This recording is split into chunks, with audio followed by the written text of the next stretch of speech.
Welcome in to the Monday Morning Quarterback UK with your boys Ben, Dami, Kriski and Bids. We're online again on this one. Unfortunately, it's my fault. I'm away. I'm not in the country at the moment. So this one's not going to be in person, but every week you'll get us in person going forward, apart from 1 week when Kriski says he's not going to be here, but I think he's just full of shit. Why are you trying to turn it on me when you're the one that's actually abandoning us to go on holiday? Which is I was hoping you wouldn't clock that. Of course I did. I think, yeah, unbelievable. You're the one that selfishly went to holiday after game week 1, and then during game week 1. During game week 1, yeah. So... And it was such a burden for me to watch all the games as well. I mean, what a burden when I was on holiday to watch all the games. Sounds pretty terrible to me. Yeah. I'm lucky I'm still got a fiance. So how's everyone's week been? What's everyone been up to? Mate, it's been busy. So podcast has been very busy. Don't know if anyone's noticed on the socials page. We've had a big refresh. So yeah, kind of new branded, new colour schemes, everything. So yeah, a lot more content coming your way now, which is really positive. So yeah, everything from predictions, more kind of shorts, everything from imagery, kind of ups and downs throughout the week. So yeah, I think if you haven't checked it out already, absolutely check it out because hopefully it's been keeping us quite busy on getting everything. Yeah, new logo as well. New logo. I spent about 6 months trying to come up with one by myself, but we just went out and got one that looked a little bit more professional than mine. I still prefer mine, but hey, not fair. But yeah, and we got our nice little cartoon heads. I would say it's definitely a new look. A couple of my mates from home, they've been jumping all over it and saying how much better, how much weirder I look with a cartoon head. So I'm not gonna lie, I think those cartoon heads are mad accurate. They are good. It is good. It is good. I must say, very happy with the new branding. Okay. For me, it's just been an action-packed weekend of sport for us. So we've had the US Open, we've had the UFC, we've had international football/soccer, we've had the basketball World Cup final, we've had the rugby World Cup kicking off, we've had cricket one-day internationals, we've had college football week 2. There's probably athletics going on because there's always athletics going on, and obviously we've had the kickoff of the NFL season. So as the boys say, week 1 is under our belt. We got one game left tonight, which is the Jets game, Jets-Bills, which will be really good. So hopefully you guys are going to be watching that one. So we won't be including that one in this week's kind of roundup, but we've got some cool segments for you. So we'll just get straight into it. Kriski, talk to us. You've got a segment. You've got a bit for us. Yes. So this week's unknown player performance of the week. So I think there was a couple of shocks during the week, but the one two performances by two players on one team that stuck out, but one in particular, purely as a rookie, was Puka Nacua. I don't know if I'm saying that right. Puka Nacua. So, and the former second round pick Tutu Atwell. So they led the way with a combined 238 receiving yards for the Rams in their win over the Seahawks, wasn't it? So considering they're missing Cooper Kupp, which is a massive loss, and for Puka Nacua to be a rookie, I think that's pretty impressive. So Puka was actually the most targeted rookie in week 1 with 15 targets. So yeah, I think that was a pretty stellar performance from him, and I think it's been quite noted, especially in our fantasy league, that he actually went undrafted. Straight to the waiver wire after this. Yeah. Mate, just saying, I may have already got in that. Of course. Yeah, but that's not how it works. You don't just get it because you pick first. No, I think I'm not too sure exactly how fantasy works, but I think one of the lads was telling me that because I got the last pick out of the rounds, I then get first pick in the waiver. Yeah? I don't know if that's true, but we'll see. Yeah, it is meant to work kind of like the draft. So based on, so for example, if there are two people who want to trade with him, and then they've decided there are two teams who have traded for him, the team that's ranked lower will get them. So it's like the draft, right? If you end up 32nd in the NFL, you get the number 1 pick. That's how it's meant to work. So yeah, you might be seeing him on I Love Rock and Roll next week. You love what? Mate, that's my team name. I love rock and roll. Oh, I don't know what you thought you heard, Bids. no, that's what I heard. I just didn't know what he was talking about. Oh, man. But there's actually a follow-up question then with my unknown player performance of the week then. So do you know which last rookie got 100 plus yards in his debut? Quick quiz fire. Rushing yards or receiving yards? Receiving yards. Who got the last rookie wide receiver to get 100 plus yards in his debut? I know Anquan Bolden had a really good first week, but that might be quite a long time ago. There's probably someone more recent than that. Yeah, it's a little bit more recent than that. Can I guess? Anquan Bolden would have been like early 2000s probably. Can I guess someone like I don't know. Amon-Ra St. Brown? Nope. Oh, You're kind of on the right. Are we going to have any idea who this guy is? Is he still playing? Yeah. Is he in the team now? Oh, yeah. Oh, is it just Justin Jefferson? Not far. You're on What does that very mean? close. Jamar. Same draft class. Bang. Jamar Chase. So that is the kind of caliber he's competing at with. Just saying. Fair enough. Well, I went old with Anquan Bolden. Fair enough. I went for Randy Moss, Did. man. I was like, I don't know Yeah, that is who true. that guy is. But Anquan Bolden? Puka Nacua, mate. Puka Nacua. One to watch. He's up there with Jamar Chase already, in my eyes. Strange. Fair enough. So he's going to pick him up. All right. Yeah, that is a pretty unknown player performance. I don't think anyone would have known who that guy was before he started. Oh, God, no. No, some lovely plays in there as well. Fair A couple of little, toe touches. Just, delightful. Yeah. Watch it. It sounds like Stafford. Well, they smashed the came back. Seahawks. Yeah, it sounds like Stafford came back from injury and just balled out all over the field. Oh, mate. Very convincing. Mm. Very, very convincing. All right. Cool. So, All right. what's our next segment? We got. Let's do some games of the week. Who wants to go first? Bids, talk us through your game of the week. Okay. What game did you like the best? The thing is, there was a lot of good games. There were a lot of meh games, a lot of games that didn't really give us much. But I'm going to go with 49ers against the Steelers, just because obviously my man BCB. Brock he's Purdy, back, baby. no longer Mr. Irrelevant. I just think he had so much to prove this season. Going into game week 1, all eyes were on him, and he performed.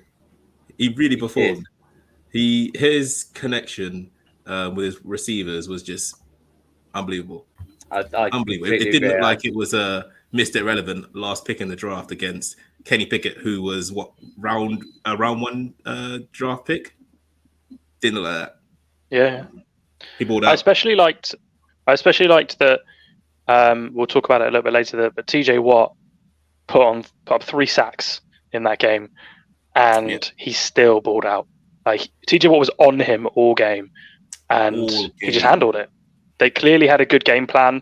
They knew that TJ Watt was going to be on him, but they handled it. My man, it did also help the Pittsburgh Steelers. Dami, talk to us about Brandon Ayuk. Where was he? Your bench? Oh, man. Here we go. Oh, my guy had 32 points. Brandon Ayuk on his bench in fantasy. So we're starting this already, yeah? Of course. Oh, yeah. That's how it always is. Okay. Well, you think we're friends? You think this is a game? Okay. I should have known better. I know that Brandon Ayuk, even though he's probably counted as wide receiver 2 for the 49ers, when you got Deebo Samuel and you've also got Christian McCaffrey catching passes. And I know that Brandon Ayuk's sometimes overlooked, but no one could say that they were expecting him to get 32 points on fantasy for him to go for, was it 129 yards and 2 touchdowns in the first game of the season? That's insane. Deebo Samuel, wide receiver 1, got nothing. He got like 11 points. Every time Brandon caught a pass, this guy was getting abused in the chat. It was amazing. 2 group chats as well. 2 different chats. Yeah, I was enjoying it a lot. And do you know what I found out? He's from the same draft class as Justin Jefferson and Jamar Chase. Yeah. Wow. Yeah. It's looking like a stronger draft class now. Yeah, exactly. Yeah. And just finally, my funniest point from the game was when Brock Purdy fumbled it and recovered the fumble under his own back. Yeah, I saw that. He was doing the funniest thing I've ever seen. He caught both hands behind his back. Yeah. And then wasn't Mike Tomlin threw the challenge flag because he was like, "There's no way he kept this ball," and then he ended up losing his challenge and a timeout. Yeah, So that was my game of the week. No longer Mr. Irrelevant. Exactly. Actually, Mr. on that Irrelevant. point, Ben, have you turned yet? Are you part of the Brock Purdy fan club? I will ask you every put him week. on any team. Put him on any team other than the 49ers and see how he does. Send him to Carolina and take Bryce's spot. Because I'm pretty sure, Bids, I saw a comment in our group chat that Ben said he's looking like the most capable quarterback at the moment across the board. I saw that. I screenshot it. Yeah. I'm going to put it right. No, I haven't got it. I'm sure what was that like? 6 minutes past 6? 6 minutes into the first game, was it? Did any other quarterback? Well, besides Tua, did any other quarterback outperform him? Trevor Lawrence is maybe on par. Matt Stafford had a pretty good day. Yeah, Matt Stafford had a good day. Yeah. Throw to completely rookie wide receivers. Yeah, don't worry and about with that. Probably what's considered one of the weakest defenses he's had in a while. Yeah, don't worry about that. Brock's at the you just wanted me to say. You just wanted me to say no, didn't you? Yeah. You're 100% right. I told you I watched all the games, man. You say Brock's at the top. I don't think he's I don't think he's leading in any statistical category. Yeah, for a don't worry quarterback about that, man. Move on to yours, Dami. Let's go with Miami. Let's go Dolphins against Chargers.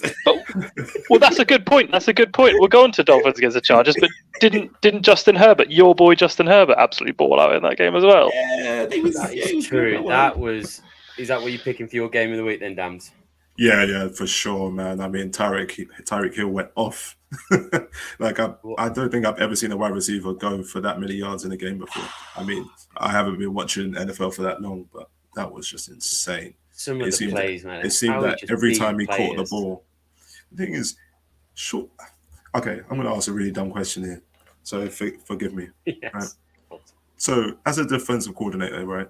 You know, Tyreek Hill and Jalen Waddle, they're pretty quick, right? And they're very good at yards after the catch. How do you not find a way to stop these guys? Not once. Well, this is sort of the issue: is how do you stop both of them? Is sort of the point. Yeah, but surely you can stop Tyreek from going for 215 yards. Well, it's probably a difficult one. Obviously, I'm not a defensive coordinator, but you're either going man to man, which is going to beat you off the mark and get in behind, or you're going like zone coverage when they throw it underneath. Yeah. And then, like you say, they're great running after the catch. And it's like, it's very difficult to build a game. Don't get me wrong. I completely get that it's near impossible, but come on, like you've got to stop them for going for 466 yards in the passing game. That's ridiculous. Yeah, that is valid. Like, it's a catastrophic defensive failure. Like, they will obviously be looking at that because that's unbelievable. He got pretty close to Dan Marino's record there. He was within like 60 yards of Dan Marino's record of like 516, I think it is, yards in the game. Like, ridiculous. He made a lot of contested catches though. It wasn't like he was blowing them out the whole game. He made some big contested catches. No. Like, there's not a lot you can do about that. No. Okay, I promise you in the next game, the defensive coordinator is going to find a way to not let him go for 215. And the thing is, the Chargers head coach is a defensive coach.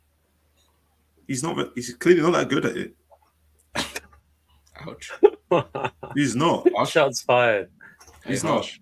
No, yeah, but I do understand that Tua. I think Tua last year he was unbeaten when he finished the game. So I know the Dolphins are serious. And that's why I said the Dolphins are going to win the AFC East because I think their connection was serious. Week one to have that kind of connection. Tua got the third most receiving yards in the first game week ever. Yeah, ever. I mean, says a lot. What are we supposed to do? Yeah, and to outscore a Chargers team, which are very good on offense. Yeah, the thing is, the Chargers. How much did the Chargers score? 34 points. Yeah. and they still lost. Yeah, it was just a shootout. Yeah, this is the other thing. Yeah, this is the other thing. It's because it was a shootout that it ended up being that way. Not all of their games are going to be like that. They'll be trying to run clock. They'll be running the ball more. Like this became a shootout with Justin Herbert, which does seem to happen quite a lot to him actually. But I think that probably won't happen all the time. But Tyreek Hill said he wants to get 2,000 yards, which has literally never happened before. He's on track to get 3,000, man. Yeah, he ain't getting 200 yards a game. Hey, but records get broken all the time. Wow. Yeah. I mean, I think he's got a reasonable shout. Because you can't double him. Like you can't just double him all the time because Jalen Waddle then gets all the yards, and that's also a problem. Yep. So having the two of them is a major issue for any team, and Tua just seems to be lighting everyone up whenever he's healthy. So hence why I picked up him and Tyreek Hill in fantasy NFL. Yeah, Thank you very much for destroying me this week. Thank you. I really enjoyed that. Yeah, I think that is the most points I've ever had in a fantasy NFL game week. How many points did you get? Got 162. Yeah, it's like 160 something. I got like 98 or something like that, and that's a wrap for me. Yeah. All right, Kriski, who you got? Kriski? Yeah. I was either going to go those two games, but another one that caught my eye, to be fair, was the Jags Colts. Mainly because the Colts were kind of going toe to toe, which I thought was really impressive. It was only until Richardson threw that pick in the fourth quarter, which then kind of made the scoreline look a little bit worse than it was. And I thought for a rookie quarterback to go up against the Jags, who are a very good team, and Colts defense looked pretty solid. They were making stops every so on. I just thought from the Colts they did themselves a good service in that game, but then credit where credit's due, Jacksonville did come up strong and get the win. But it was one that game that I was keeping my eye on throughout. I thought it was just a very good game, and I like that Anthony Richardson. I think out of all the rookie quarterbacks this week, he looked the best. Yeah, absolutely. I think he's gonna have to change his game up though. Like his rushing, he's gonna get hurt. I know he's a big boy. He's 6'4", but he was risking it a little bit. Like you can't play like that for the whole season. You cannot. He got like that popped. Yeah, he tried to run for a second rushing touchdown, and he got absolutely popped. And they were like, I think the commentary team literally before that were like, he needs to be really careful with his rushing because he's going to risk injury. Yeah. And then he got absolutely clattered in a second afterwards, and they were like, that was exactly what I was talking about. Yeah. Like, man down. That's the thing. So just to give some context, running back says, quarterback says usually two types. You got more of a sit in the pocket and pass, and you've got one who actually rushes as well, who's actually got some legs, actually got some athletic ability. And Richardson is definitely one of those. But playing that style at college, you can get away with it. But playing like that in the NFL is literally a different ball game. Mate, you're coming up against men. Like you're still coming in as a 22-year-old coming against like 30-year-old guys who are just brick. And no. So I think those sorts of quarterbacks learn when to go, when not to go. Like players like Justin Fields has learned that. Justin Fields slides a lot now. He's athletic, but he knows his limits. Richardson will get there. Richardson will definitely get there. I think you'll learn a lot from that week. Yeah. I mean, it was his first game in the NFL. He's raw, right? Yeah, he's learned his lesson now. Yeah, he's hit hard. He's got much to learn. He played well. I wouldn't be surprised if he does it again. I was impressed. I think he played well. But I think you have to mention on the other side Justin Herbert and Ridley.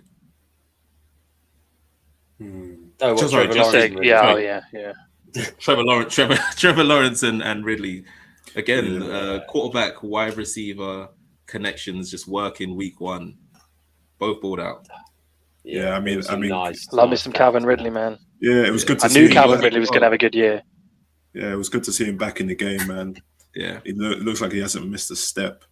He was balling out. He's been ready for this. Yeah. Well, that's the thing. When you got Trevor Lawrence, who's top 5, top 10 quarterback, who's got a laser of an arm, it's a good connection to have, man, for sure. Calvin Ridley's routes as well. Like I've watched like a little bit of a breakdown. He just hits those routes so quickly. His turning speed is unbelievable. So I think he's going to have an unbelievable year again. That's why I picked him up on a fantasy team. Sorry, Kriski. You won't be the only one this year getting absolutely smoked. Yeah, I haven't got to play you next week. I'm fine. Yeah. See you later. Peak. What was Go your on, game Ben. of the week then, Ben? So I'll talk about something a little bit different. We've spoken about quite a few of the NFL games, but we like to have a little bit of a college flavour. So a team that's really caught my eye over the last couple of weeks isn't going to be a shock to anyone who knows anything about college. It is the Colorado Buffaloes. This is the team coached by Coach Prime or Deion Sanders, a name you might recognize. A former, I think, Defensive Player of the Year at least once. Like an unbelievable player from a couple of decades ago in the NFL. Two of his sons play on this team, and they had unbelievable games, particularly the quarterback, so Shad Sanders, threw for 510 yards and 4 touchdowns in their first game against TCU, which is a game that everyone's talking about. It's all over my social feeds. It's everywhere. Like a massive upset. TCU, I don't know if all of you remember, we spoke about it in one of the earlier episodes. TCU made it to the championship game. Didn't win, but played really, really well. And they've just been beaten now by a completely unranked Colorado team. They also just beat Nebraska. I know we said last week's games, but I'm doing 2 weeks of the college game. But yeah, they just beat Nebraska as well. So now they're 18th. They're ranked 18th in the country, which is unheard of for that Colorado Buffaloes team. Like, just crazy performances. They have Travis Hunter, who is a guy who plays wide receiver and cornerback. Don't see that very often. Yeah. Can I just stop you there? How often does that happen? Because they call them two-way players, but how often does that happen? And can you take that into the NFL? It doesn't happen. It happens more at the lower level of the game you go, the more likely you are to see it, because you'll have like 1 or 2 really talented players who you can maybe play multiple positions. To make it more relatable to the group, like football players, you could have someone who's maybe like, I don't know, when you look at like West Ham, when they had Declan Rice, they considered him the best player in every position on the pitch. Lots of players were asked. They said Declan Rice is our best player at right back, left back, centre mid. It's a similar kind of thing. If someone was out at right back, okay, fine, we'll play Declan Rice there. But because you have 2 teams or multiple teams in American football, you can play them on both sides of the ball. Now, you wouldn't ever do that in an NFL game because that player would be injured immediately. Like, they would not survive long enough to do that. Also, the chances of you being that good at an NFL level to play both positions is incredibly unlikely. You have to work constantly to be exceptional at your position. So I think that's very unlikely. But I mean, Coach Prime said, or Deion Sanders said after the game, that Travis Hunter is a number 1 overall pick right now for both sides of the ball. Now that is an overreach. That is a massive overreach, but he did have an unreal performance in that game week 1. He played pretty well in game week 2, but no one's talking about him quite as much as they were in game week 1. But people are talking about the Buffaloes being a serious double-digit win team. I was just going to ask you then. So, what is the you think the limit is for them this season? Can they legit go to championship game, or how do you see them actually competing throughout the season? They'll never make it. They'll never make it to the playoffs. Like, they won't make it to the playoffs because the way the playoffs currently work this year, it's only a 14 playoff, and it's all done by committee like rating them. So there's a committee of people who decide who the top 4 teams are. They'll never get in. Even if they go undefeated, people will say they haven't played good enough teams because they're not in one of the biggest conferences. They need to be playing in like the SEC or some of the bigger conferences. The Pac-10, Big Ten. Sorry now, but Pac-12. Like, they're not playing in a big enough conference for that to be possible. But we've spoken about teams. Yeah, but we've spoken about it. We've spoken about teams being reclassified and moving divisions. Also, one of the things I spoke about in a previous episode was they are expanding the playoffs. So that is going to be really interesting. I think they're going to plan to make it a 12-team playoff, which would be very interesting because when that happens, that leaves the door wide open for teams like this to be brought into it. So lots of interesting stuff happening there. But yeah, Colorado Buffaloes are teams to watch. I've seen a lot of funny clips of people making a lot of money on the Buffaloes as well because they were 20-point underdogs in that TCU game, and they won by 3. So lots of people made a lot of money on that game, and on the Nebraska game as well. They weren't favored in that. Final question, I guess, before we move on: why is he Coach Prime, And why is there so much hype around him? Is it his first coaching job? Explain. Great question. I actually don't know why his name's Coach Prime. Do you know, Dami? Well, so obviously the coach makes sense, but he used to be called Primetime Sanders because, of course, he used to make splash plays because he was a cornerback, right? And he used to make splash plays, like where he would like jump on routes and get interceptions and then run them in for pick sixes. And of course, because he was also a Major League Baseball player as well. So like they just called him Primetime. We didn't say that. Yeah. So yeah. Yeah. I think he scored quite a level of athlete. Yeah. Yeah. Honestly, geez. I think he scored quite a few home runs actually. Wow. Yeah. Okay. Yeah. So yeah, fairly justified why he's got a cool nickname like Coach Prime. Yeah, and then of course the whole coaching part has come in because he's come out. He started at a HBCU, sorry, which is a historically black college and university called Jackson State. He turned their program around and he did a really good job. And then he got given a Colorado job when really a lot of people were like, not really sure if he's got the the minerals. Let's just say that to be a coach of a big college team like the Colorado Buffaloes, because the Colorado Buffaloes are quite a historic franchise actually in college football, and he's come there, he's completely changed the squad over. Like when I say he got rid of maybe was it 60 to 70% of the team that was there before, and he's just brought in a lot with of the transfer portal.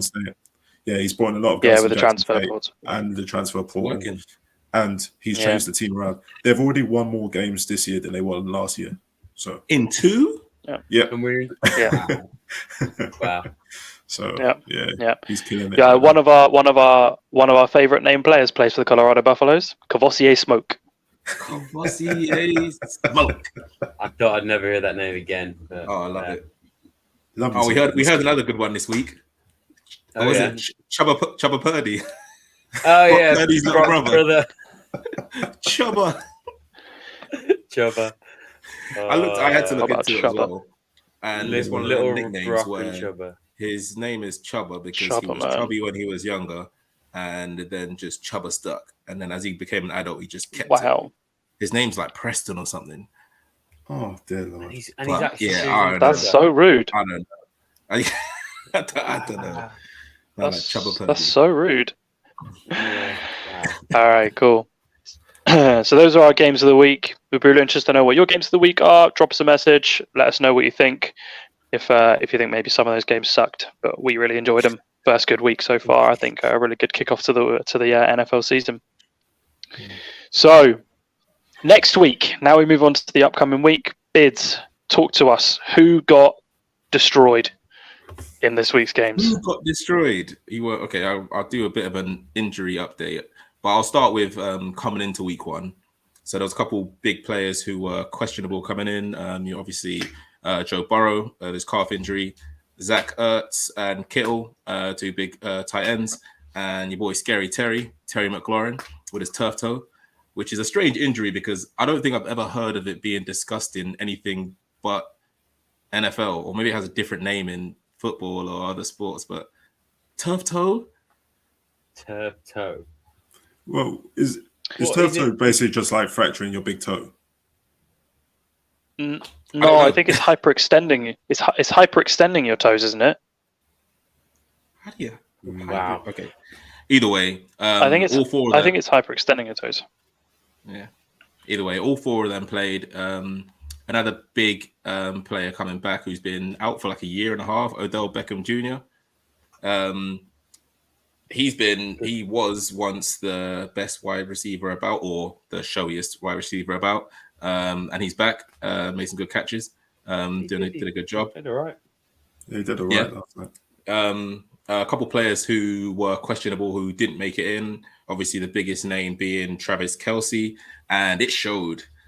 The Chiefs struggled. I've never seen a performance like. Go on, Dami. You want to say something? I got a question. Go on, did it show, or did the Kansas City wide receivers struggle to get any separation and struggle to catch a ball? That's also true. But Kelsey will always bail him out. Kelsey always bails him out. That's what he's there to do. Like he's not there, and I can't remember what the backup's called. I can't remember his name. It's called a touchdown, I think. But is it Noah Gray? Or that's the Blake one. Bell? Yeah, Noah Gray. He looked similar to Kelsey in some plays, to be fair to him, but he just wasn't. It wasn't the same. And obviously, you had players like Kadarius Toney and Sky Moore who just bombed. I've never seen a performance like it in my life. Stunk out the joint. In my life. It was so bad. Yeah, go on. You got it. Do you want to hear Kadarius Toney's stat? Let's go. Okay, so he had. So I just want to make this clear: 1 carry for -1 yards, and 1 reception for 1 yard. So his total yards from scrimmage was 0. He was catching the ball with his knees and it was unbelievable. I think that's the worst. How many times was he targeted? I thought Ivan Toney was playing. I think he was targeted 5 times. A lot of bad drops. They were pretty easy catches. That was the worst thing. Considering, considering you're a professional player, making them quite good. And there was that one that led to the pick 6, which actually changed the game because they were up 14-7.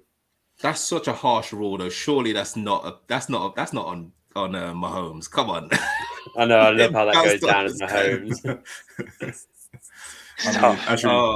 Actually, you could say it's his fault for throwing to Toney. Wow. You got to trust your teammates, but yeah. All right. Well, clearly you shouldn't. Apparently not. Apparently not. That guy's getting traded. Yeah, that was major. I felt for him. He signed off of Twitter. He cancelled his Twitter. Yeah, that's the one. Thank you, Dami. He deactivated his Twitter, but he's still active on Instagram. He's still like firing shots at the Giants. He was getting roasted. He was getting absolutely roasted. You see the one where people put like a ticket stub thing where you can pull off pull them off. It was like looking for wide receivers or wide receiver tryouts. And people you could pull off a number to. It was rough. It's rough. Funny though. Yeah, so that was a big impact on that game. It was obvious that it was going to have an impact, but not that big. It was terrible. I mean, they still could have won though. True, but they didn't. Yeah, should have, could have won. Another big player, Cooper Kupp, got put on the injured reserve list, meaning he can't play in the first 4 weeks. But then after that, I think he'll be brought back into the rotation. Hamstring injuries, they are killer. If you get recurrent hamstring injuries, then it can seriously limit the potential of a player and the ability of a player, especially a player who needs to run routes like he does and to have that explosive speed to get past the defense. It's impossible. He was brutal. And what makes it worse is I drafted it. He was my second pick. What a waste of a draft pick that is. Well, the thing is, before you knew the injury was going to keep him out, right? The last time we saw him properly for a season, he was the Triple Crown winner. So exactly. So it wasn't explain that. Dami, what's the Triple Crown? So the Triple Crown, I believe, is. I think actually, do you know what? I don't know 100%, so I'm not going to pretend like I know. Oh, this guy is just. But it's definitely an offensive. It's an offensive award. And it's because you've done the most in like 3 different categories. So like probably like touchdowns, receiving yards, and receptions or something like that. So it'll come good. It was just I was kind of gambling that he'd be week 1, but I'm pretty sure I'm probably not the only one that did that. So I think we're gonna have to revisit the draft board again. Puka, mate. Puka. Are you actually going for him? Oh, mate, I've got 2 players and he's one of them. There's another player which I'll keep up here for now. But mate. But what other injury news? Any other bits? Couple of the big ones. I won't dwell too much on them. Mark Andrews was questionable, didn't make it through. Didn't make it to week 1. He's got a quad injury. Jerry Jeudy, another big player, was questionable before, didn't make it into week 1. And just because I've been speaking about ACL injuries for, I don't know, every single episode so far. 17 ACL injuries before week 1. Ouch. Which is crazy. And it matches That's good. exactly the amount last year at the same time. 17 injuries pre week 1 last season as well. That's I think scary, It's wild. in total it was 55 in the whole season, some of that. And I think yesterday there was even an 18th. I'm not sure it's been fully confirmed yet, but it's crazy, yeah. And just going into some of the injuries from yesterday or from week 1, J.K. Dobbins is the biggest injury hit. Torn Achilles. Yeah. So he's out for the season. It looked rough. it looked quite innocuous though. The tackle looked quite innocuous. Like he got wrapped up and rolled, and then he kind of got up and was like, "Oh, that felt a bit weird," and kind of walked off. And then like 20 minutes later, they were like, "Yeah, so he snapped his Achilles. He's out for the season." I was like, "Wait a minute, what?" Like he looked fine. He was just wandering off like limping. It would have been when he planted his foot. That's when it would have happened. That's typically when they do happen. I saw one in high jump the other day, and the lady was running. You see her plant, and it doesn't even look like anything. But then you see on the next step is when you'll tell. But yeah, it's rough. But he's out for the season. A couple of hamstrings. Aaron Jones and Deontay Johnson. Yeah, both hamstring injuries. Jordan Cooper Cup. And my tight end for my fantasy tight end, Pat Frymouth, just after scoring a touchdown, getting me some points, and then gets himself injured. He goes up. Oh God. Yeah, but to be fair, he's likely to be back for week 2. But so I'm praying because I don't know who I'm drafting in instead. And just finally, Jacoby Myers, who took a big hit towards the end of the game, and in concussion protocol at the moment. So I'm not sure if he will make it for game week 2, maybe back in 3. Yeah, Jacoby Myers had a big game, really big game. 10 targets in that game. He had more targets than Devontae Adams. Impressive. Don't see that very often. I think that was they really like him. One of the most surprising things. Obviously, following it a lot more yesterday in terms of stats and targets, everything like that it wasn't just always wide receiver ones. It was just multiple people chipping in here, there, and everywhere. And I was gonna say it was doing fantasy alongside made it a lot more interesting trying to watch people with all the games. 100%. I was looking at my fantasy more than I was looking at the games at times. Well, does it make sense with Jacoby Myers that of course he's the one who he ended up like probably winning the game for them, because you look at their depth chart, you look at who they're starting, and you go, we are not letting Devontae Adams beat us today. If anyone's going to beat us, it's going to have to be wide receiver 2 or wide receiver 3, right? So that's kind of why I was asking about the Chargers and the Dolphins game. Tyreek Hill is probably the best wide receiver in the league. You can't if you got double him and Jalen Waddle will end up beating you, then that's fine. You take that because you're like, Tyreek Hill didn't get 215 this time. Like Jalen Waddle got but it's not. But I know it's hard. It's not that simple. Also, a lot of the ones where he got big catches were when they were hurrying up. So they were doing hurry up offense at points. So they weren't in the huddle. They were just quickly no huddle, popping it to him, and that's when Tyreek Hill thrives, because they don't have proper coverage set up. So he'll run a route they are not expecting, and he'll just be open. But they just can't. They can't cover him. They have the highest paid safety there as well. Derwin James. Yeah. Derwin James is the highest paid safety, and they still couldn't take him down. Yeah, and then he is just that good. Yeah, he is just that good. That's the problem. But I don't know. I think we're going to see a game where the Dolphins play where they don't score 36 points and Tyreek Hill doesn't go for 250. Yeah. And then we're going to say, and then Bids is going to go, why didn't Brandon Staley do this? First of all, someone will find. Staley, I don't know who that guy is, but I would say, why didn't the coach do this? Someone will find a way, or they won't be firing, or Tua will miss some throws, or something like that. There's no way he's going to get 200 yards every game. That is obviously not going to happen. And also there'll be other teams that get better pressure on Tua. They didn't get that much pressure on him, So there'll be teams that get pressure on him, and it won't be anything to do with Tyreek Hill. It'll be to do with the offensive line, etc. So. Yeah. True. Right, just to round up my injury segment and to carry on with the ACL trend. So the two highest paid offensive and defensive players in the league now both torn their ACL.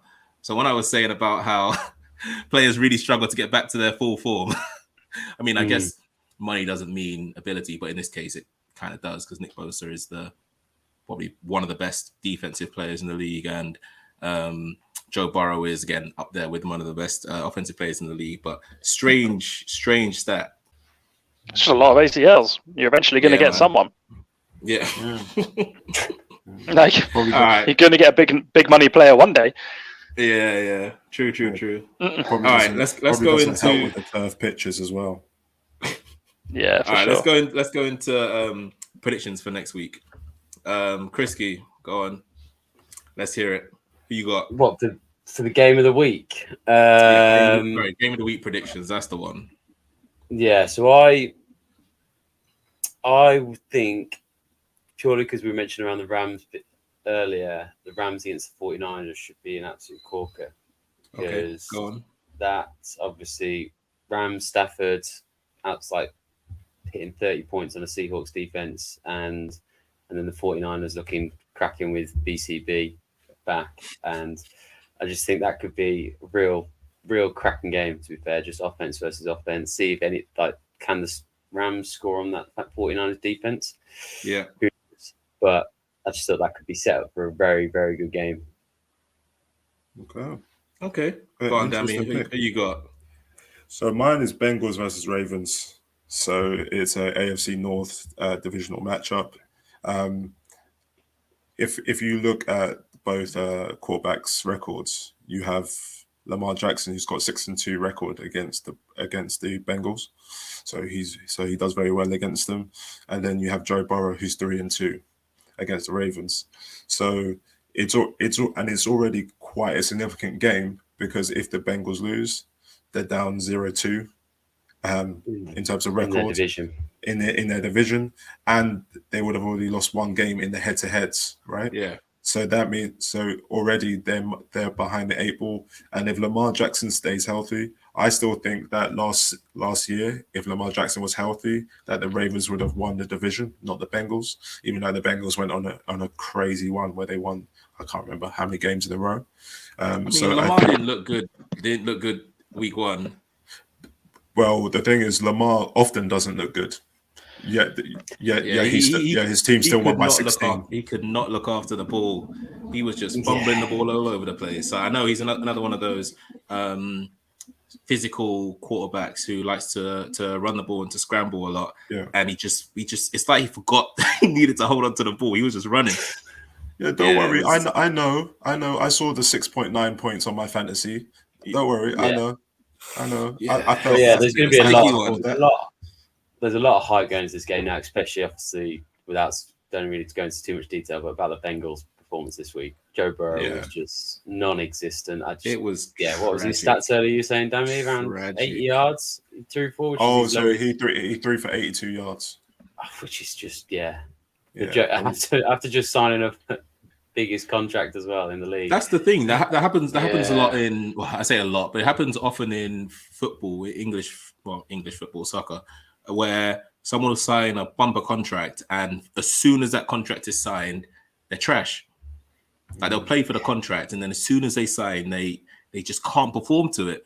Aubameyang's the latest one for Arsenal that I can remember, where I signed a big contract, and from that day he was significantly worse. It's strange. Yeah, for sure. It is really strange. The only other thing I would add there though is that is 100% true, and he's just coming back off an injury.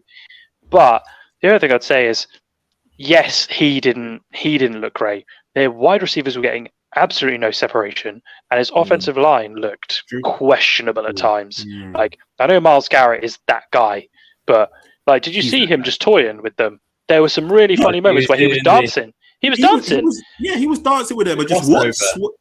How do you cross someone in NFL? he was toying with them, and that offensive line did not look comfortable. But we'll take you back to the beginning of last year. The offensive line wasn't well connected. They hadn't had a lot of time together. They weren't that experienced. They built up that connection. They built up that experience, and they went on that crazy run, as Dami said. Okay, the Bengals are not going to be that bad. They just took the Chiefs left tackle Orlando Brown. They just paid him as well. I'm sorry, and you can't just come into week 1 and lay an egg like the way they did. I'll be honest. I've been watching a lot of the shows today. For example, like First Take, First Things First, or all that kind of thing. And they're all saying, well, the Bengals never start well anyway, and Burrow never beats the Browns anyway, so it doesn't really matter. But at some point, surely it has to matter that you keep starting seasons poorly. I mean, hence why they never have a home. They end up never having the home playoff game, or the conference championship at their home, because they always start poorly and they always seem to lose their divisional matchups. Like, surely it's got to matter some way, because we know that because we know that Arrowhead is such a big such a big influence in the results. That's why they've had 5 AFC Championship games at Arrowhead. That's why they've been to 3 Super Bowls. That's why your boy Nick Wright calls the AFC Championship game the Arrowhead Invitational. Like, the Arrowhead Invitational. That's funny, man. I love that he calls it that. That's so funny. At some point, I agree. Games have to matter. I agree with you. It's the first game or it's the last game. I agree with you. I don't think it's nothing that they lost. I don't think it's nothing, but I don't think it's as bad as, the Browns are just better than them. I don't think our takeaway is the Browns are 21 points better. Of course not. Is that your takeaway? That's not my takeaway. But then it's my takeaway is that a team that's not better than you is beating you by that score. Surely that's a problem. You've also got to remember Burrow didn't play any preseason at all due to his injury. So this is basically his first game, and I think it was just one of those where you just push, it was just one of those. I mean, he said his calf didn't affect him at all, but I mean, he could just be saying that. But you would think he used as an example for his poor performance. I was feeling the calf. He said I was fine. But I think he just wants to take responsibility. I don't think he wants to be the guy who's coming up with excuses. They just paid him $275 million. I don't think he wants to go and be like, I'm not healthy for the first game, because everyone will be like, well, if you weren't healthy, why were you playing? Blah blah blah. Like, it will just change the narrative. The narrative needs to be, we weren't good enough, we'll be better. But throwing for 82 yards, I don't think is just like. I don't think that's a small thing, but I also don't think that that's a continuous pattern that we should expect to see. None of the wide receivers got separation. That's weird. Like, the offensive line blocked almost nothing. Again, that's pretty weird. Joe Burrow didn't hit anything. Mostly had no time and had no separation from his receivers. It was kind of a perfect storm of everything going poorly. And the defense played okay, but the Browns aren't great from the offensive side of the ball anyway, and Deshaun Watson didn't look good. They still put up 24 points, so it all kind of fell apart. But I don't think we'd expect that to happen every game going forward, and I don't think that's the team that we should expect to see in 6 weeks. No. I know. They'll probably go on a run after losing to the Ravens. They'll probably go on a run. So but you are right though. It does threaten their potential to win the division. I think this does really open the door for the Ravens to kind of spur them on, because there's no better opportunity now. They've got a divisional loss, which is a big deal.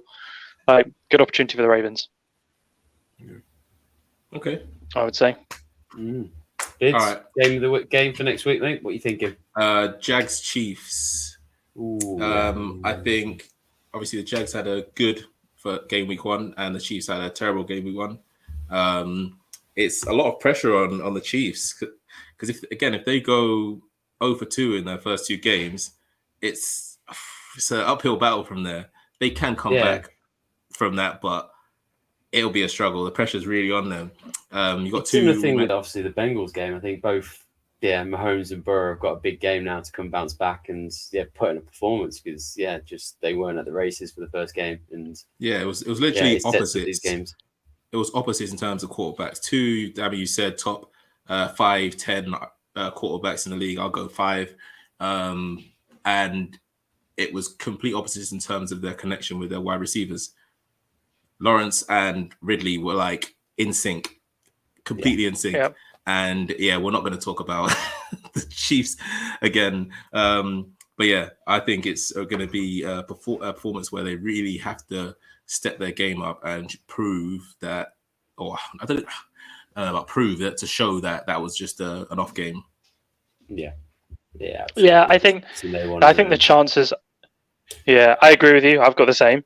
I think Jags Chiefs as well, but I think the chances of all those wide receivers having the same standard of game again is very low. Yeah. Travis Kelce may be back. We didn't say he's likely to play in that game, or is it still on day to day? Game week 2 to 3, but likely 3. If he's got a bone bruise, and if you play through bone bruises, you can like get a hairline fracture, so they wouldn't rush him back.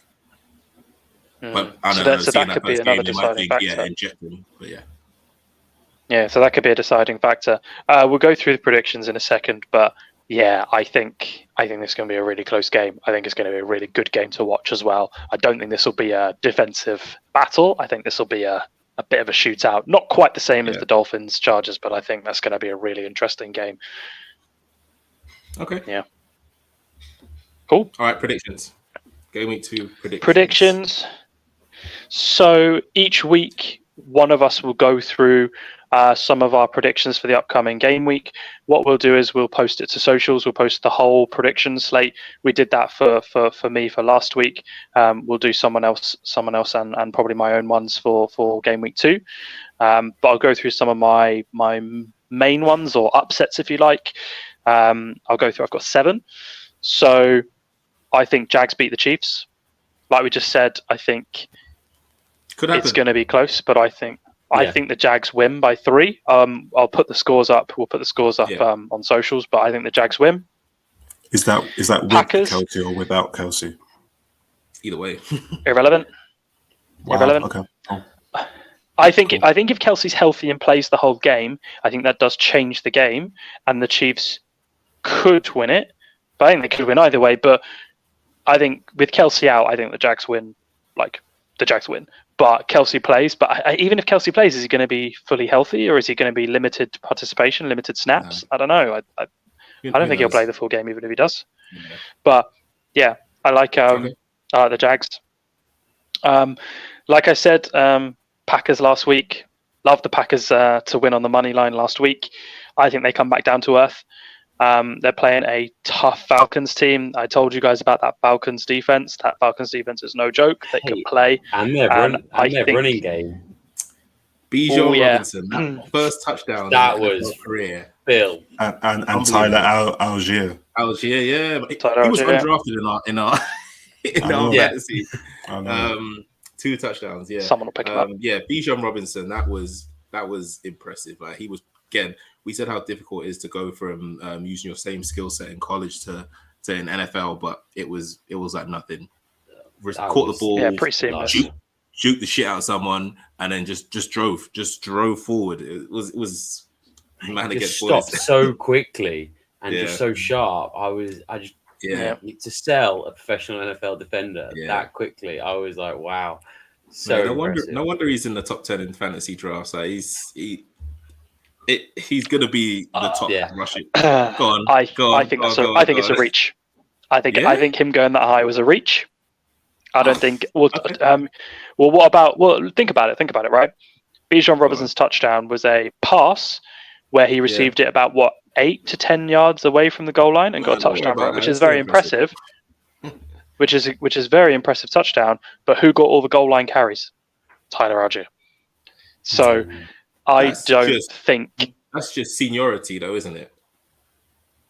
That's not going to change in a year. Yeah, it will. We'll see. So I don't know. I think Bijan Robinson's going to be a very good running back this year. Definitely top 20. Mike Gray's top 10. He was going as the 4th highest running back. That's a reach, I think. But we'll see. He definitely had a good first game, and as I say, I think the Packers come back down to earth and the Falcons take it. Be a close game, I think, but it'll be a win for the Falcons. Okay. I think the Bengals struggle again as well. So I think the Bengals lose. I think that's going to be a tough matchup for them. So I think the Bengals will struggle. I don't think they'll get it together week 2. I think they'll start getting it together maybe week 3 or 4. And then we'll start to see them being more the team we expect them to be. But I think this is going to be a tough fixture for them again. So I think that's down 0-2 for the Bengals. Okay. Steelers. I think Steelers right the ship. So I had the Steelers. Hold my hands up. I originally had the Steelers to win against the 49ers. Now, admittedly, I said that before Bosa and Kittle both played. If I'd known that prior to me putting my predictions down, I probably would have just scrapped that one straight off the betting tips. But it is what it is. The Steelers were terrible in that game, and obviously the 49ers were the 49ers. But I think the Steelers right the ship and they beat Cleveland, because Cleveland are not that team. They did not look that comfortable. They didn't play that well. I think the Steelers right the ship and get that win. I think, yeah, those are my main ones right now. There's some other ones on here. What do we reckon? Anyone else got any predictions they want to add?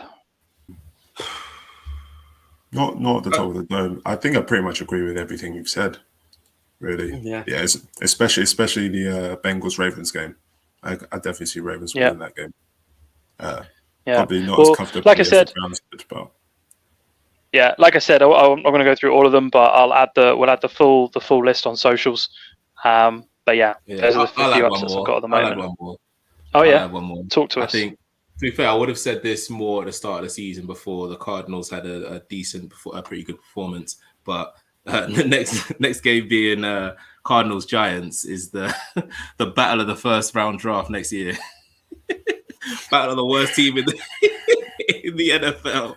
Bro, Dami, talk to me. Bro. Bids, please have some respect. For what? No, come on, just talk us through. Please have some respect. For those who didn't watch the Giants game, Dami, what was the score against Cowboys? I don't know. What was the score against Cowboys? I actually don't know. What was the score against the Cowboys? Is he pleading the fifth? Yeah, he muted himself. Those boys lost 40-0. They didn't put up a single point. Not a single point. That was very rough. Didn't you even miss a field goal? Well, you can't even score a field goal. No, it was blocked. It was blocked. So you didn't score? Sorry, not a field goal. Yeah, sorry, that was a field goal. But yeah, you lot trash. So yeah. I don't know. How did we think the Giants were going to do this season? I thought the Giants would stay consistent at around 9 wins. And what do you think now? I still think they'll get 9 wins. Interested. Their record against the Eagles and the Cowboys is horrendous. We don't beat them unless we have Eli Manning. So, yeah. Well, do you get packed 40-0 though? I mean, it was pretty close against the Eagles last year. I think we got beaten like 36-14 or something last year. So, yeah, we normally get destroyed by both those teams. We'll beat the Commanders. I have no doubt about that. But any other team, I don't know about that. Yeah. I'm sorry. If you're trying to make me scared of Sam Howell. Hey, Sam Howell's got a touchdown. I'm trying to make you scared of Scary Terry. To be fair, our two rookies safeties or corners yesterday. Oh Lord, it's looking like a rough year. So maybe Scary Terry's going to go for 215 like Tyreek. Who knows? Oh God, I'd love that. I would love that. It'd be amazing. Yeah, and then I'll probably I'm here for every bit of that in fantasy, and then not even see those points anyway. Exactly. Okay. Cool. All right, Dami. Let's hear. We want to hear your fix-up list. This is a new segment that Dami wants to do. Let's hear it. Yeah. So it's my fix-up list. So these are players, teams, maybe even organizations that I believe they need to fix up. So I'm going to start with one. It's the obvious. It's the Giants organization.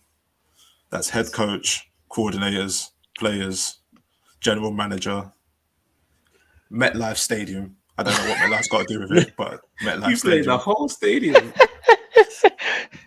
Wow. Everything about this team sucks right now. Wow. I mean, but they'll still get 9 wins though. Yeah. Because I believe in Daboll and I believe in Saquon Barkley. And you believe in Daniel Jones? No, I do not believe in Daniel Jones. Danny Dimes. Come off it. We paid this guy 40 million a year, and he can't throw. How high up is that in the quarterbacks? The highest paid quarterbacks? Oh, I don't know. Yeah. Top is what, 55 now? 55 million pound a year? Yeah, He's probably in the top 10, yeah. Yeah, that I think. Yeah, Burrow's on 55. Yeah, I think 40. He's definitely top 10 at the moment. Yeah, that's rough. Yeah, That's rough. yeah. I mean, so yeah, we've got a 40 million a year quarterback who can't throw. We've got a tight end who gets injured every 3 or 4 games. Darren Waller? We have an offensive lineman. We have offensive linemen who can't protect their quarterback. You can't give up 7 sacks in a game. Yeah. 7? Special teams that can't block so their kicker can score a field goal, leaving gaps that the players can literally run through so they block field goals. Wink Martindale, our defensive coordinator, who's meant to be good, can't stop them from scoring 40. What's going on? Points. You made some good points. Yeah. I mean, I know it's week 1, but this is looking rough already. Yeah. Jeez, yeah. So the Giants organization, that's fix up. That's number 1 on the fix up list. Number 2 for me, I think you guys probably think it's a bit harsh, but for me, I think every game matters. So I'm going to say Joe Burrow. He just got paid, most expensive player in NFL history. You put up 3 points. Yeah. 3 points. You should really be going out after a big paycheck like that. You should be going out and balling out. And the worst game of your professional career you throw after you just did it. And I don't know if any of you guys noticed this, but people were talking about the fact that the Bengals released this information about Joe Burrow. Yeah. Literally a second before the Kansas City Chiefs game started. Yeah. That's so funny. So they knew what they were doing. They were like, let's take some audience away from the Kansas City Chiefs and let's talk about Joe Burrow. And then you lay an egg in a divisional game. And if you lose your second game, lay an egg. You're going to be 0-2 in divisional matchups. You're going to be down 0-1 against the Ravens, who realistically are the only other contenders for the AFC North. It's not looking good, Brev. I'm being honest. It's not looking good. It's not looking good. And then, like I was just saying to Ben, these playoff games, you need them to be at home. You don't want to be on the road. To be fair, I know the Bengals actually do all right on the road in playoff games. I think they always end up on the road. I remember they smashed the Bills last year on the road. But you will surely want them coming back to Cincinnati to play in the AFC Championship game, or at least in the divisional round, right? You need to be winning these games. It doesn't matter if it's at the start of the season. So that's number 2 for me. And then number 3, Bids would say he probably has hands like me. It's Kadarius Toney. Oh, just like you, he can't catch a cold, man. Honestly, I don't think you're that seen bad. anyone with worse hands. Danny can't catch a basketball. I'm sorry, right? Kadarius Toney. All he had to do was make one. So out of the 3 like really bad drops he had, if he had made one, that would have led to a first down, putting Kansas City in field goal range. Yeah. Just one of them. And literally. Yeah. And so they would have got away with it. They might not have played well. Like Bid said, he probably did play trash. But if he made that one catch, they would have gotten to field goal range. Butker looked good that day with his kicking. They would have won the game. They would have got out of jail. Yeah. And also, I've been looking into stats and metrics just to understand more about NFL, and I saw a stat that just blew my mind, and I'll try and explain it to you guys. So there's a stat called expected points added per target. So it's like it's called the abbreviation is EPA. So it's roughly for the amount of times that a ball was thrown at you. How many points will your team gain from the ball being thrown at you?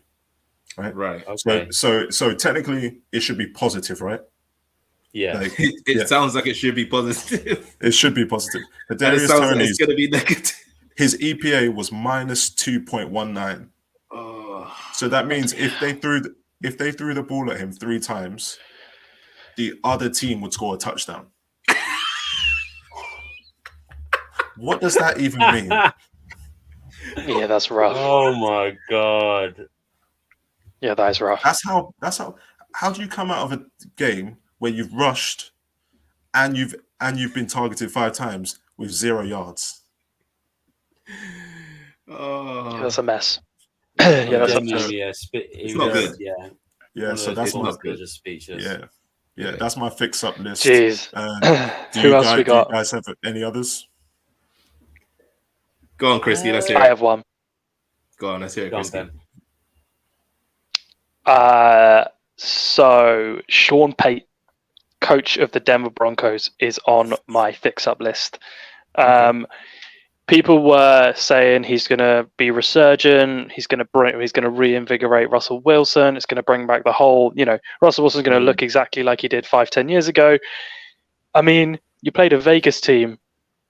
It hasn't been good in a long time, and you were at home in Mile High, and you put up 16 points and conceded 17. You lost. Like, how do you do that?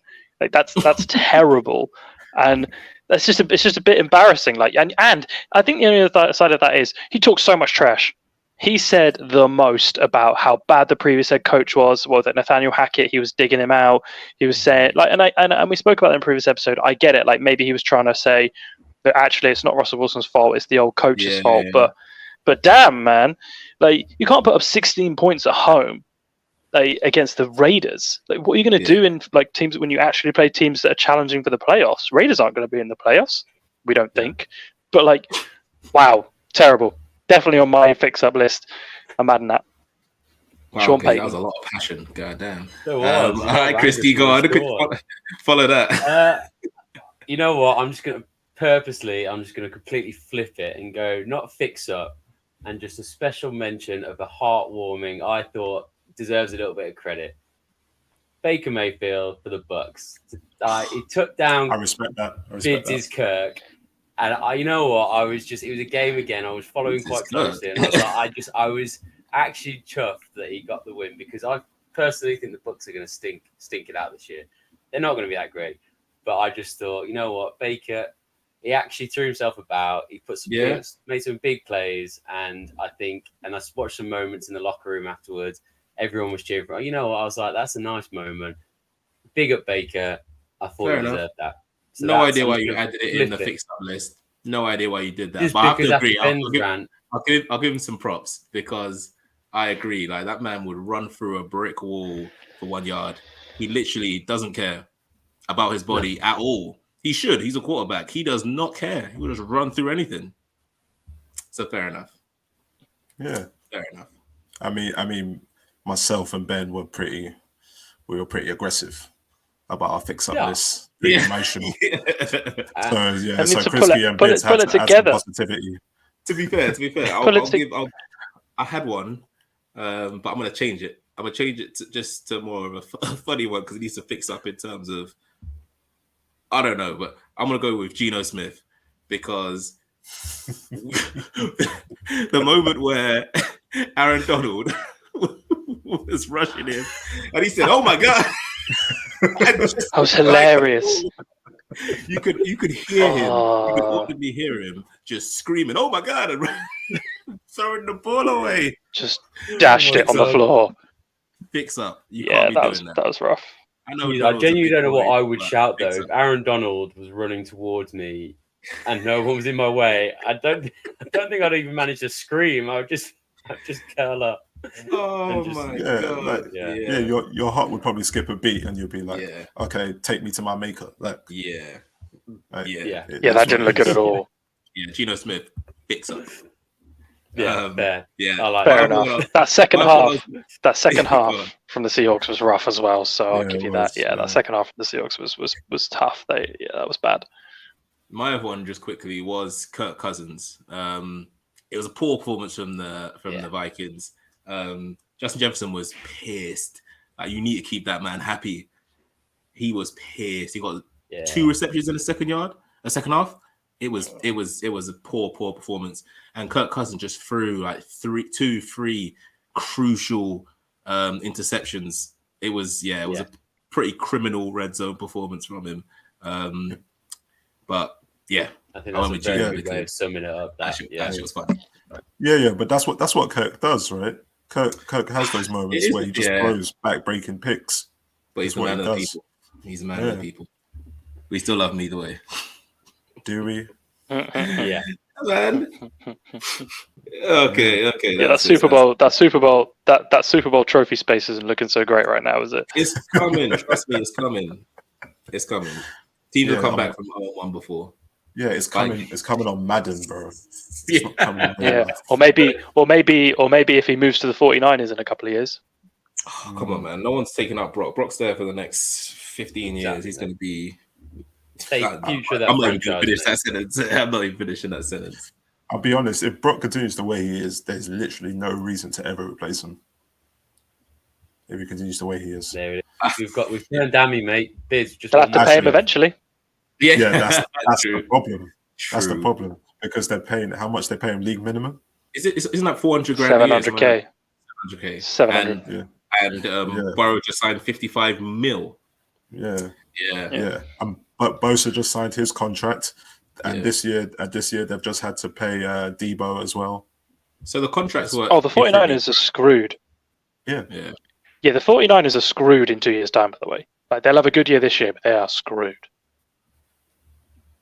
I was going to say about the contracts are different. There's a wage cap. When does a player like Brock Purdy, who's in year 2 now, when does he get a new contract, or when does he ask for a new contract? How does that work? I imagine so. It normally goes into. I think we spoke about this in the previous episode, but it's 3-year contract, and then it goes into a 4th and 5th year option.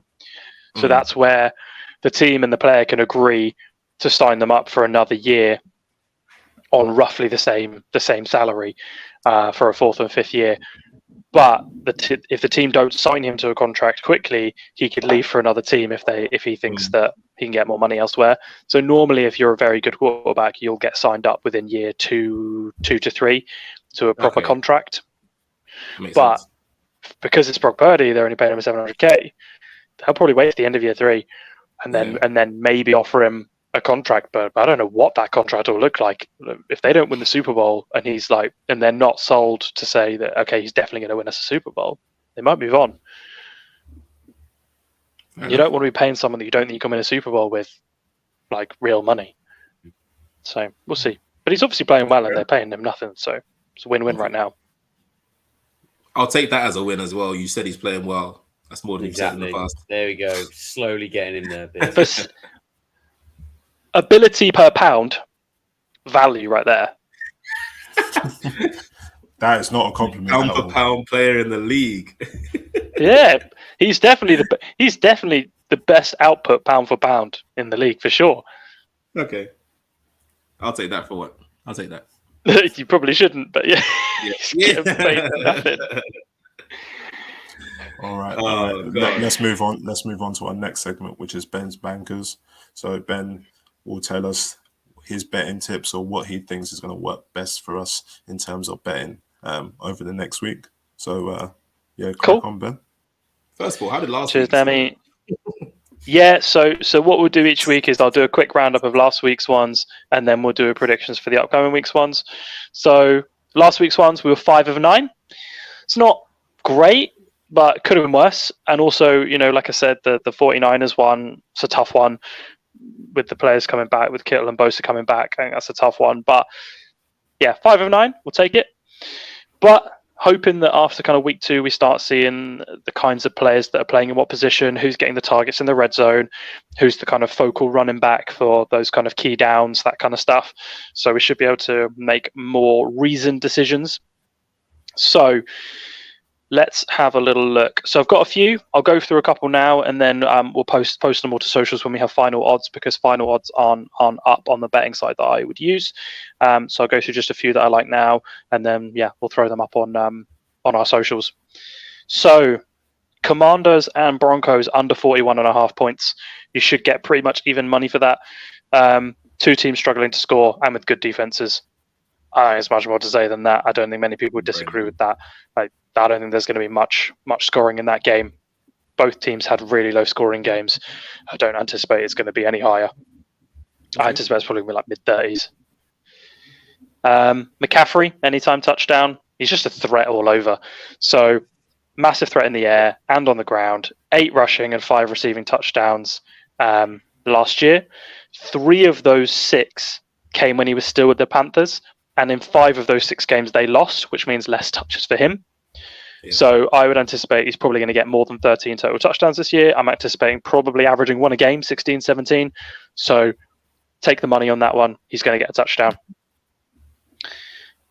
One other one that I'll just have a check on when it comes out is his over/under on rushing yards. I'm not going to say to go with it just yet. He got 152 yards off 22 carries. That's quite a lot. That's more than he would normally get.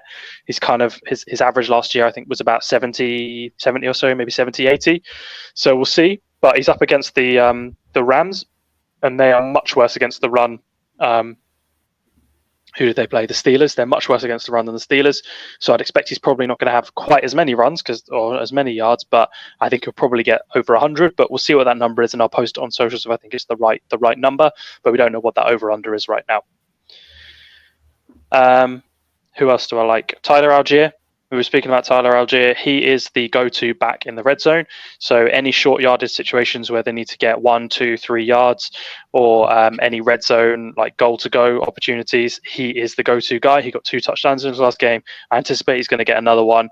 Bijan might well get a touchdown, but like I said earlier, Bijan's touchdown was he received the ball 8 or so yards out. The chance of him getting those and scoring off them every time is pretty low.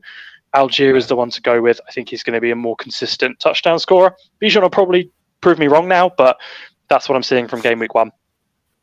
Okay. Montgomery, had him for the Lions last week. He did us proud in the first game against the Chiefs. I have him for another touchdown again this week. He's the main threat and is the go-to running back at the goal line again, same as Tyler Algier. He's not going to go to anybody else. Jamar Gibbs is not that guy in the short yardage situations. Montgomery's going to be a touchdown machine this year, so go with it again and get your money. Jacoby Myers, I'll check in on just depending on his concussion, but he is their main threat. He got 10 targets, like we said earlier, and he caught 9 of them. So he's getting a lot of receptions. So I'd be tempted to go maybe 6 plus reception milestone, but I'll double check whether he's actually playing before I post that on socials.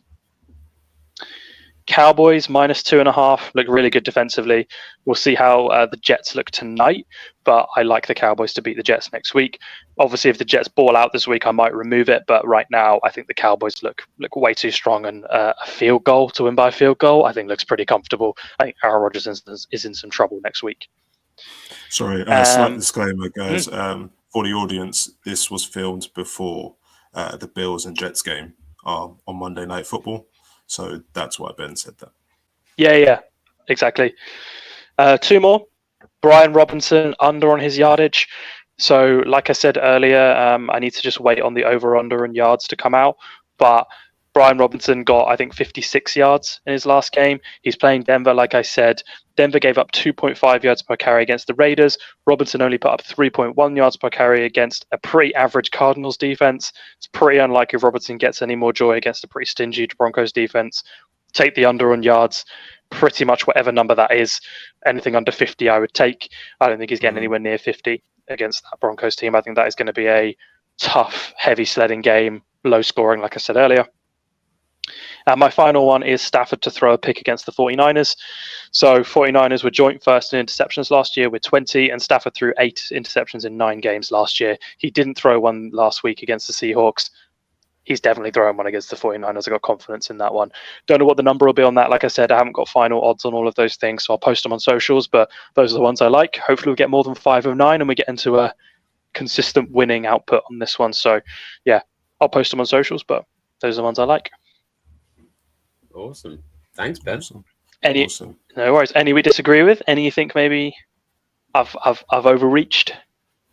No, not really. I was a bit surprised by Tyler Algier's performance, and getting the 2 touchdowns. But that one makes sense now, and obviously over Bijan because they prefer him in the red zone. They prefer those last the final 2-3 yards that he would just rush, like throw his whole life at, rather than breaking their their star product, which makes sense. I also like the David Montgomery one because he's in my fantasy team and he's probably one of the only people to actually do decent for me. So I say decent. No one did that well. I think my best performing player was Brock Purdy on my bench. Similar story. It's tough, man. It's tough. It's a struggle. To be fair, it's a lot of our first seasons doing fantasy, so we're all sort of like exploring it. Ben's done it before, but for us, it's just a bit of an experiment. We had a fun draft day. I say fun. It was pure stress, nothing but stress. Yeah. It was a good time. I think if depending on how it goes, we'll sort of post our team scoring in the leagues as we go through the season. But you know, I'm on board with that. Yeah. Besides this week didn't count. This week was the bye week for everyone. No one counts. Yeah. Veto this week, I think. Yeah, definitely. Yeah. It's fine. I'm feeling confident. And whilst we're talking about predictions, so I'm sure, as you've seen, that in week 1, we showed Ben's predictions for all the for the early window games, the late window games, and of course the Monday night game. But we all did our predictions, so we did scores and of course the actual result. Of course, in terms of the score predictions, none of us got anywhere near it. Oh, but that's not true. I was very close on the Packers game. It was the wrong way around. It's the wrong way around. No. Packers. I had 35-20 to the Packers. It was 38-20. Oh, actually, yeah, you were close. Okay. Yeah, doesn't count though, but you were close. Come on. We got a score. How did we do? So in terms of overall, so Kriski got 10 out of the 15 results correct. Did I? Winners correct. 10 out of 15. Doesn't surprise me. Kriski always seems to win these things. I am second at 9 out of 15. We have Ben, who's at 8 out of 15. And we have Bids, who's at a miserable 6 out of 15. Why you got to say miserable like that for? Miserable. That's right. It would have been alarming if Bids beat Ben, to be fair. So I mean, Ben came third though, so come on, that's worse than me coming last. Yeah, true. Listening to Ben's bankers out here, and this guy. Message. Hey, I was 5 of 9. I was 5 of 9. Come on. Oh god. All right. Let's go into our final segment. Just random points, funny things happened during the first week. I'll start and I'll just go with. There's a point in the Saints game where Russ Tucker said that Taysom Hill is one of the best players to ever play in the NFL, and everyone lost their shit. The socials lost their shit. It was funny. Seriously. I have to agree, but it was. He is the James Milner of the NFL. So he really is. Your boy Taysom. He's a jack of all trades. Yeah, but do you know what they say? End, running back, wide receiver, wherever if you wanted to play defensive tackle, he could do it. But you know what they say: jack of all trades, master of none. That's not the full saying, though. Yeah, but it's the colloquial. It's the jack of all trades.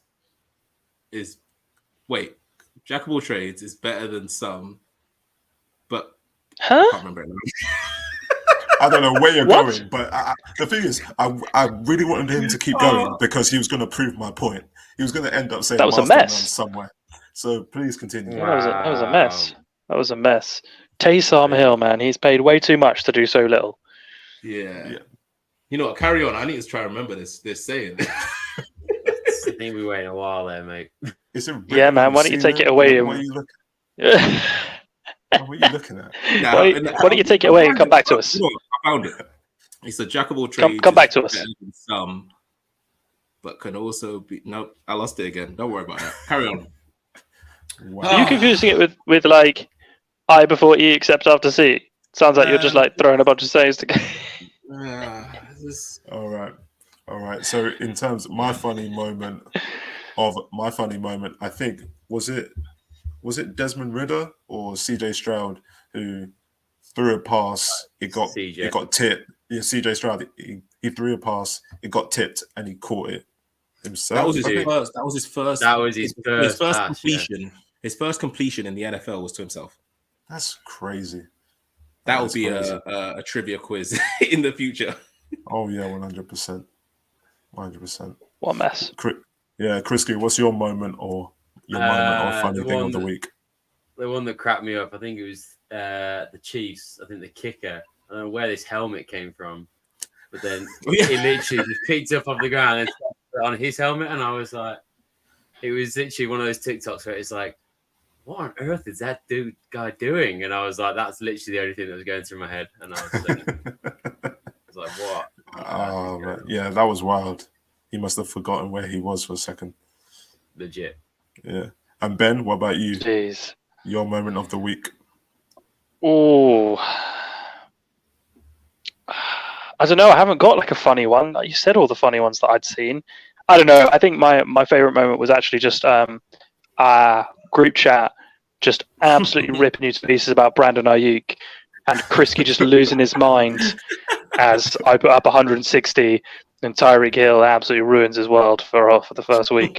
I thought that was hilarious, but especially you freaking out about Brandon Ayuk and you getting roasted for a full 2 hours was gold for me. But there were some very funny moments in week one. Yeah, it was a bit of a cruel opening to fantasy football. I think I didn't like the whole experience. Just one ripping Dami, two just getting Tyreek killed all over the place. I just think, yeah, I can't wait for week 2 now. Jeez, it's gonna be a long season. Killed all over the place. Yeah, I don't know. I know where you're going there, but all right. All right. Is that us? Yeah. That's us. Week 1 in the books. Week 2 upcoming. Like we said, you'll get this from us every week Thursday morning around that 11 a.m. And we'll catch you in the next one.